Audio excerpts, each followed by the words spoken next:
Just sitting in the blue 300E that is effectively, basically, mint condition, except for the paint job. And I don't like that steering wheel, but that's a matter of taste. He does have the original, he just can't use it because of his stubby fingers. For some reason, he prefers the smaller AMG version. But anyway, I've been looking through the original service documentation. It's always very interesting to Google search people. Please do not harass this person's family. Yes, that is their address. So the history on this car is that it was owned by the Indonesian embassy up to around 1994. And it was obviously a spare vehicle or a hot swap because it had only done 1,125 kilometers from new in 1990 to when they disposed of it in 1994. And it was purchased by the dealership Diesel Motors in Western Australia. Originally it was in Canberra with the embassy.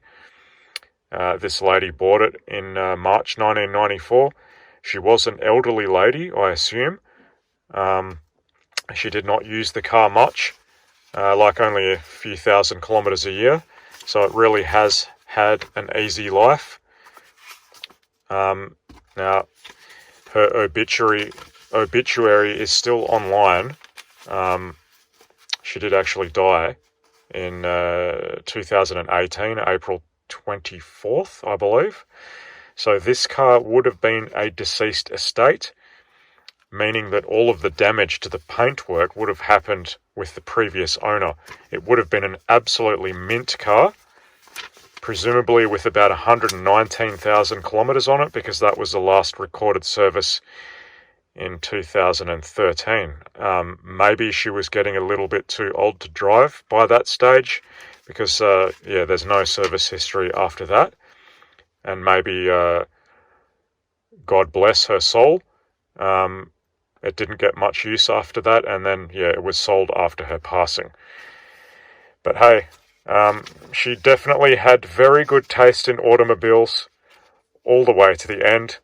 Got to be happy with that. Her car, basically from the early 90s all the way up to her passing in the late 2010s, was a 124, and it was absolutely showroom condition for most of that time.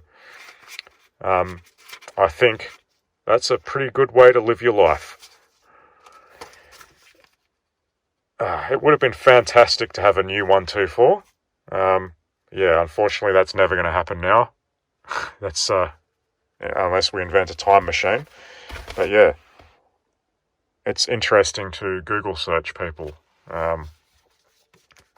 I did the same with the owner of my red car. He was actually a World War II fighter pilot. He's got a very interesting history, but I've already discussed that in previous videos. Nonetheless, I encourage you to have a look at the previous service history on your vehicle and see if there's anything interesting you can discover, like I have with this one. And once again, do not bother this person. Obviously, you can't bother her, but don't bother her family. The car was obviously sold in good faith, and the next owner did not leave it parked in a garage. It was parked out in the sun, and that's why the clear coat is all peeling. At some stage, it will get repainted, but not for a while yet. He still is working on his 6.3 project.